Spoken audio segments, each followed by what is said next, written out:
Hello.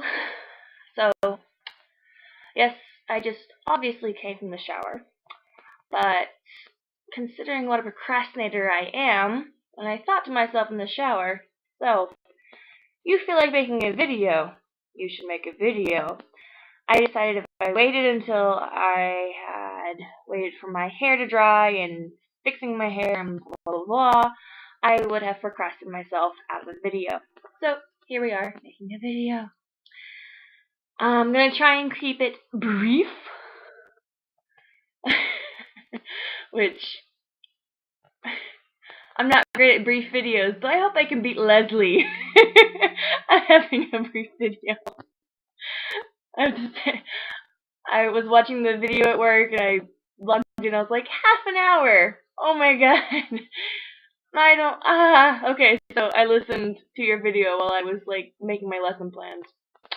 Anyways, first things first, congratulations! I am super duper hella stoked that you guys are getting married. I seriously, Leslie, the day I met you, I turned to Sparga and was like, you're gonna marry that girl. You have to marry that girl. You have no choice but to marry that girl. I'll be forever pissed at you if you don't nab that girl while the going's good. Anyways, so, yay. I know you are sick of hearing the when's the wedding stuff, but in my case, I kind of actually need to know as soon as possible. I'm on my last 3 months of my year-long contract. I can't believe. I seriously feel like I've only been here a few months. I mean, yes, 9 is only a few technically, but I really can't believe it's only been a few months. Under me. Anyway, so it's coming time to decide what to do with the next year of my life, whether that be go home, go to Antarctica, or stay here for another however long. And knowing when your wedding is will significantly decide how I spend the next year of my life. So, as soon as you decide, and I really hope you decide in the next 4 weeks, I would really love to know. And don't feel too much pressure because I will not miss your wedding, no matter what. I will just straight up, like, say I signed for another year contract here, and then you decided, oh, we're getting married in a month. I would just turn to my boss and say, well, Wanjangnim, sorry, but I've got to turn in my 1 month notice. I will pay you whatever money I have to pay you. Kind of have to go, because if I missed your wedding, I would literally be on my deathbed thinking, oh, what do I regret in life? And my regret in life would be that I missed your wedding. So, seriously, whenever is fine. I would just like to know as soon as possible so that I can let my current or future boss know when I can't work. Since no matter where I'm employed, it will be overseas. Anyways, on to the next subject. I haven't talked about this because you've been all engagement crazy, and I didn't want to dampen that any, but Susie did want to, or does want to get back together, which has caused some insomnia and a shit ton of stress on my part.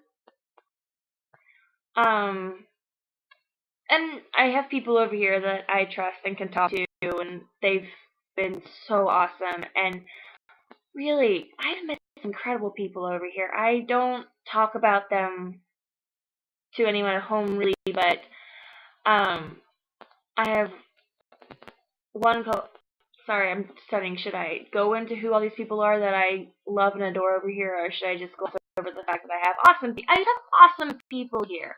They're one of the reasons why I'm so happy in my job here. I've got great coworkers. One coworker in particular has just been my new best friend in Korea. I met this couple who are just probably my BFFs over here in Korea. We go to concerts.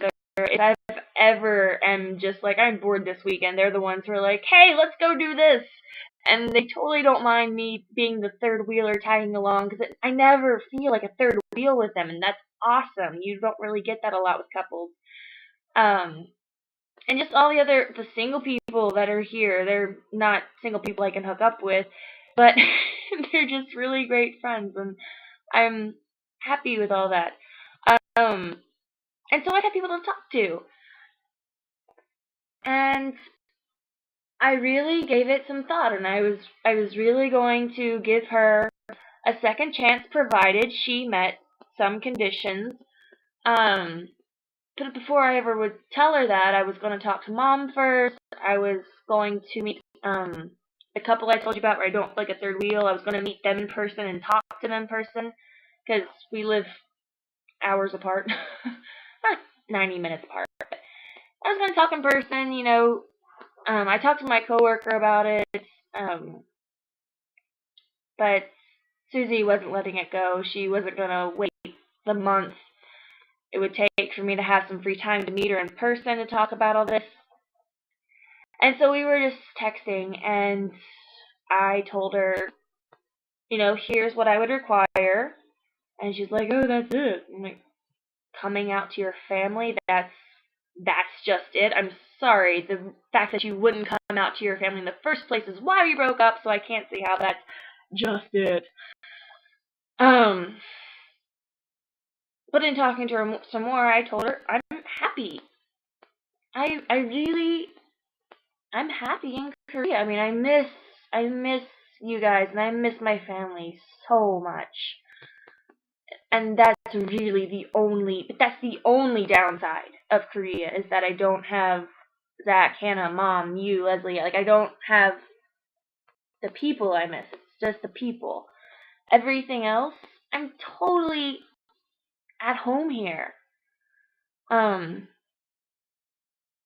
so when I told Susie that, she kind of backed off, which honestly kind of worked for me.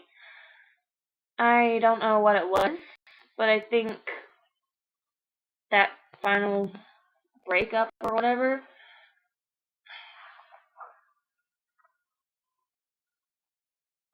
I cut her off emotionally. I gave up on her. I don't know. The more I think about it, the more I think it's that I never needed her, which I think is a big thing. A good big thing, but a big thing. After the whole Ashley debacle, I don't know, I just came to realize how much I need to be confident in myself. And so I worked really hard on that for several years to make sure that I was happy in who I am, and that I don't need someone else to make me happy. And so, yeah, with Susie, it was like I was regular happy times 10. Like, it was awesome happy.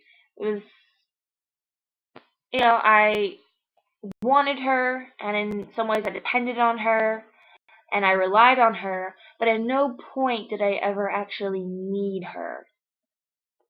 So, I think after I worked and tried so hard to keep us together, and then when all of that was for nothing, and I'm not angry about it.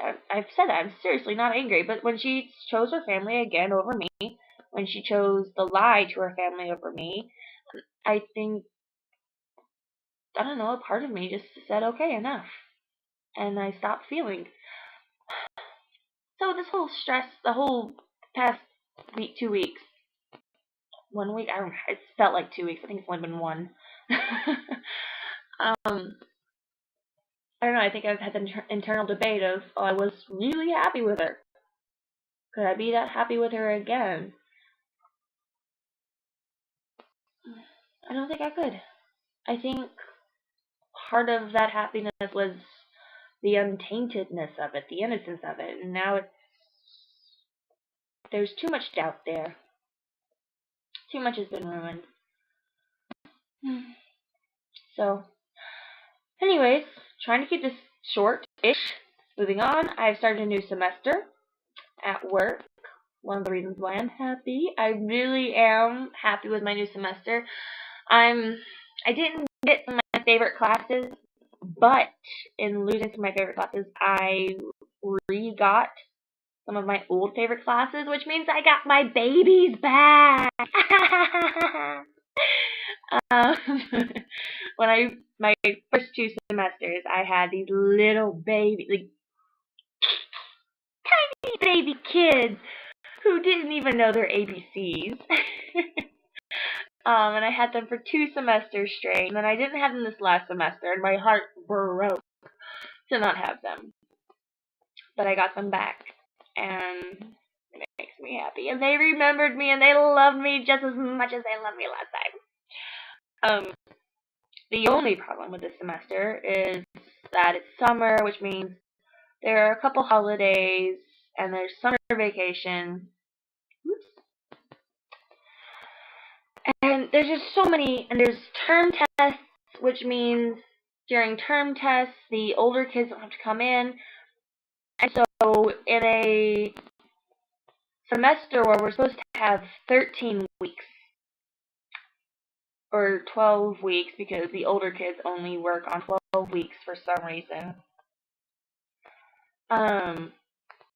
we end up only having 9 weeks? Which, okay, 9 weeks. Fine, whatever. Except a usual semester is 12 weeks, and we are always expected to finish the books. And so, whereas we usually can finish a book comfortably within 12 weeks, semi-comfortably between 10 and 11 weeks, we're having to complete all these books in 9 weeks. Yay! And they keep changing it on us, and so I've been putting in so much extra work before and after work on Sundays, just trying to get everything prepared because my mom's coming to town and I don't want to work when my mom is in town. And I realize I will have to do some work, but as much as I can get prepared beforehand, I'm going to try.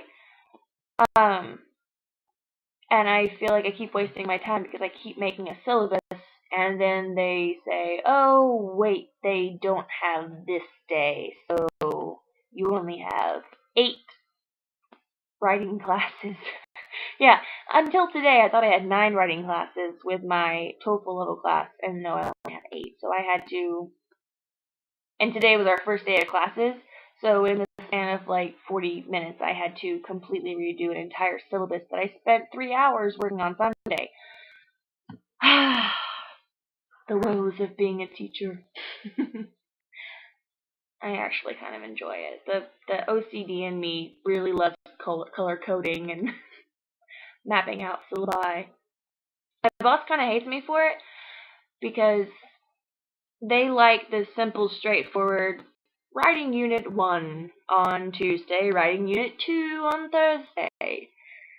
And I point out to them, well, I cannot conceivably do just 1 unit. If you tell me to just do a unit and a half, I don't know how much a half is, so I actually just break it down by how many pages do I need to get done each day, and I work from there. And it works well, but it drives my boss crazy that I am constantly rewriting their syllabi. Okay. Last subject. My mother is coming into town, and I'm so excited, but I'm really stressed. My mother has never visited me in a foreign country before, and I feel like extra stress goes with that. I feel this extra pressure to be presentable and to, I don't know, give her the perfect, easy, breezy vacation. I mean, it's going to be hard enough by the fact that 2 weeks she's here, I'll have to work 6 of those days. And granted, those 2 days she'll probably sleep, go into like the local market and shop and walk the parks, eat delicious food, I don't know.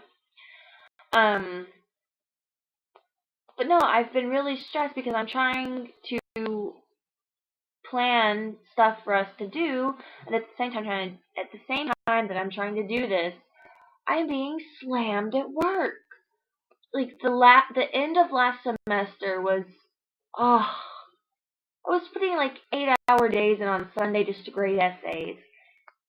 I still haven't finished all my work from last semester. I still have comments on every single student I have to complete this week, or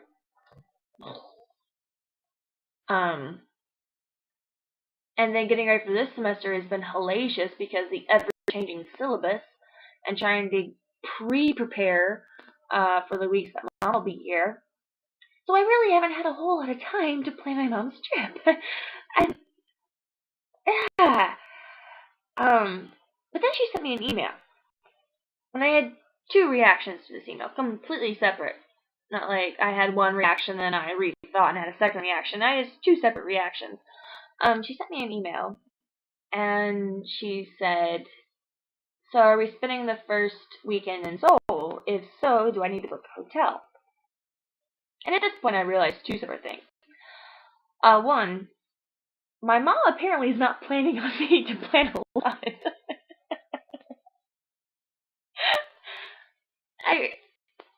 Great, fine. From there on, I stopped stressing so much. Like, okay, as long as I know where we're going to be, how we're going to get there, and some things we can do once we're there, awesome. So I sent a reply back saying, "Yeah, Mom, we're spending the first weekend in Seoul. I know where we're staying. You don't need to book anything." I don't think they even have online booking options. The second thing I realized is, gee, Korea is so different from back home, and it's in ways I really don't realize. Like when Mom said, "Do I need to book a hotel?" My first thought was, a hotel? Are you kidding me? Hotels in Korea, they're shit. I mean, they're nice hotels. Don't get me wrong. You're better staying at a hostel most times. You need the key to do everything, and they only give you like one key per room. They don't offer any amenities really. If they do, they're really expensive. Like unrealistically expensive. Wi-Fi is unheard of. You have to go down to their public. It's just their crap. You have to like. When I say you have to use the card to do everything, you have to use the card to get down the elevator. Which great, that's great security, but they only give you one card, really. I don't know. I've only stayed at a hotel once, and I wasn't really impressed. Really, where you stay in Korea, you stay in love motels, and that is exactly what it sounds like. Because girls and dudes too? No. Girls live with their parents until they're married. Boys live. They get employed somewhere, and their work usually provides a dormitory of some sort. You don't really see single people owning apartments, which is why being a foreigner in Korea is such a lucrative position to Koreans. I'm a single person. I'm a single female, and I live in an apartment all by myself. That's kind of that's unheard of by Korean standards. So you've got the girls who live with their parents, and the boys who live in a dorm with a bunch of other rowdy boys. So when you have a girlfriend, you want some loving time, where do you go? You go to love motels. And they're super nice, super cheap, and everywhere. So when my mom asked me, "Do I need to book a hotel?" I was like, no. We'll just go to a love motel, and it's completely normal for people to book love motels for non-loving purposes. The particular hotel my mom and I will be going to, yes, the shower is partitioned from the room by a clear glass screen. But, I mean, if she's nervous about it, I figure I can go run get a cup of coffee for us while she showers and vice versa. No problem. And we get a room for $50 a night. No problem. Yeah. So that is my current life situation summed up in 20 minutes. I need to go blow dry my hair. I have to be at work. Normally I get to work early these days because I have so much work to do. But tomorrow I have to be at work by 12:30 for my third Korean lesson. I am learning Korean. I can say 저는 킨들입니다. My name is Kindle. 저는 미국에서 왔습니다. I am from America. I'm slow, alright? Don't judge. Only had 2 lessons. 3. I can read Korean. Can you read Korean? No. I can understand half of what my kids say. Alright? I might not be able to speak it, but I hear the words and I infer. I'm good at this shit. Don't judge me. Alright. Need to go blow dry my hair. I got work in the morning. Alright. Love you guys. And anyone else who's watching, because I will be sending this video to more than just Spargo and Leslie. So, peace.